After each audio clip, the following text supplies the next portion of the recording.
Nigerians voted for this government, and I believe that they had the belief that the team can do it. The can-do spirit has not left us. Mr. President has a very good assistant with his performance in Lagos. If he could do that in Lagos, why can't he do it for the entire Nigeria? And he has arranged a team that's also ready to support him in finding sincere solutions to our problem, not just to address the symptoms. So in the Ministry of Power, beyond improving liquidity injection into the system through appropriate pricing, earlier mentioned the issue of commercial pricing, which is the cost-reflective tariff. That's what happens in most countries. But pledging subsidy is not out of place. We know that it is not the most appropriate time to start talking about removing another subsidy. But whatever subsidy is pledged must be promptly, regularly paid as liquidity injection to the sector, so as to allow this sector to function in line with the natural economic flow of generation, transmission, distribution, billing, collection of payments.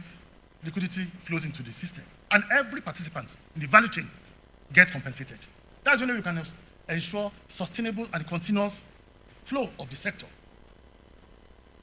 If you are owing Gencos, it will be difficult for them to sustain production. You also need raw materials. They need to buy gas. When there's a debt overhang, how would they pay for the gas? So the issues must be resolved all along the value chain. Every segment has its own issues. And what we have done is we have passed through the diagnosis stage. We already know what the problem is, so we should not waste time trying to beg the issues again. Our first 3 months in office was to engage stakeholders, to consult, hold retreats, and talk to almost everybody in the impact sector. And we came up with, okay, these are the issues, and these are the solutions already documented comprehensively. So we have passed the stage of diagnosis. We have passed the stage of finding solutions. Now, lamentations must stop. Explanations must stop. We are at the stage of implementing and executing those solutions, which I believe in no time, Nigerians will start seeing the impact of these solutions. Briefly, let me tell you that, okay, we have problems in generation, we have some issues in transmission, and some hiccups too in distribution. What are we doing in these past few weeks? We are all aware that in generation now, we've just added the 700 megawatts from Zungeru hydropower. It's been commissioned. The concessioning has been concluded. We have handed over to the concessionaire. So in the next 1 to 2 weeks, they will start production. We already had a successful test run sometime last year. So we can produce 700 megawatts and evacuate it in addition to our power pool. That would be a major increase. We have the, thank you very much. We have the Kashimbila power plant too. There's already completed 40 megawatts. We're already evacuating 10 megawatts, which is being used around the Taraba area. But we have a surplus 30 megawatts, which we need to complete the evacuation infrastructure to ensure that this 30 megawatts is also wheeled onto the national grid. This is something that we believe will improve our power supply. And again, we have about 26 small hydro plants across the country, which have been abandoned, completed dams. They've been abandoned for years. We are revisiting these dams now, and we believe that in a period of 12 to 18 months, all of them will be revamped, and they will add so much to our national grid. We have gone a step forward to ensure that, the problem with small dams about water levels during the dry season, hybridize these farms with solar PV panels, so that we can manage the water levels during the dry season. During the daytime, we can actually use the solar PV to generate power. When it is in evening and sunlight comes down, we switch to the hydro, in which case this will give us regular power supply throughout the year. And we also have the abandoned 15 solar IPPs that was started a couple of years ago. We are revisiting this to ensure that in the northern parts of the country, we're able to have small clusters of IPP solar plants to generate at the minimum 50 megawatts in each location across 15 states. That's additional 750 megawatts.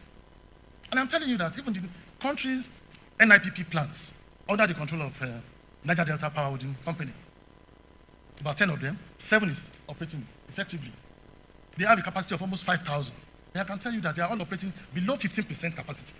I've visited the plants. Out of 6 turbines, 1 would be working. Actually, okay, out of 4 turbines, 1 was working.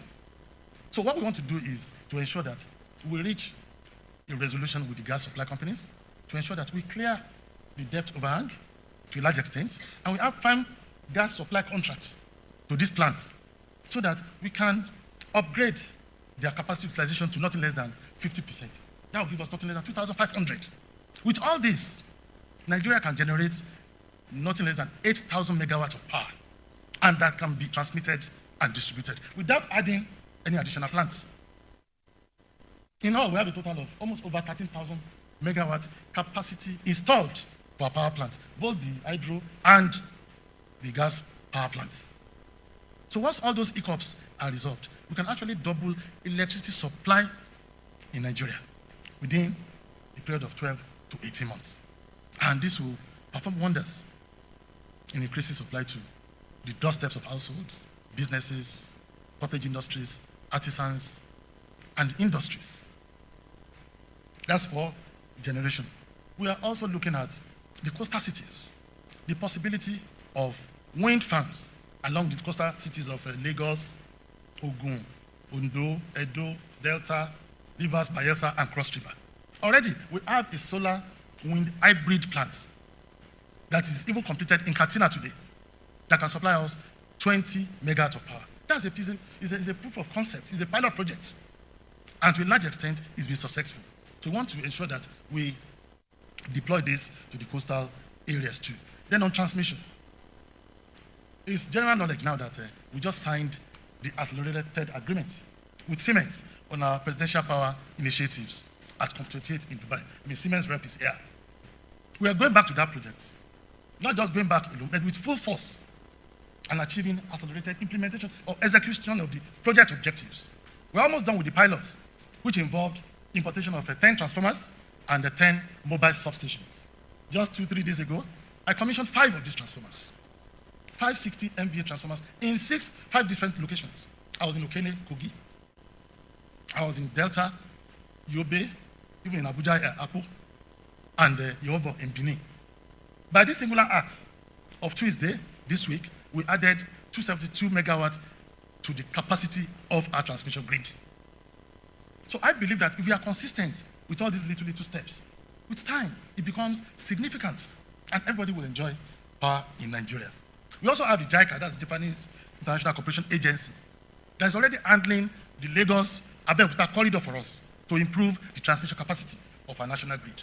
This multi-million-dollar project and execution is already starting.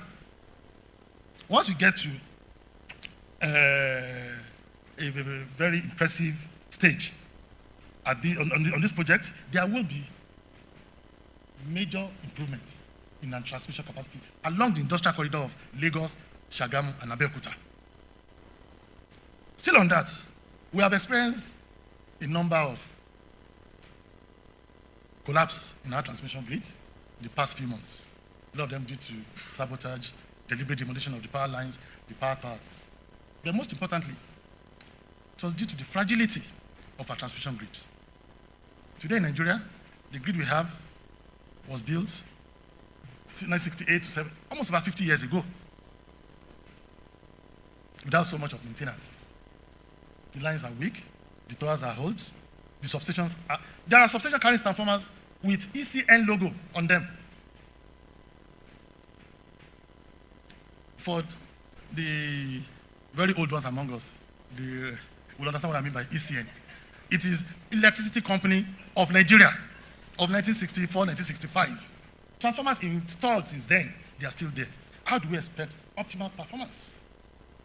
So we believe that we need what is called a super grid, which is a failover or a backup grid. When there's a problem on our normal grid, power can be diverted to a backup grid. That's what happens in advanced countries. There's no country where you have national grid that they will not experience grid disturbance. There must be grid disturbance. It is engineering, it is electrical. There will be tripping off of substations, transformers, technical reasons. There will be operational reasons, balancing frequency between product generation and their consumption. But they use what is called SCADA. That's the security control and data acquisition software which we have started implementing in Nigeria in the last 20 years we have not completed.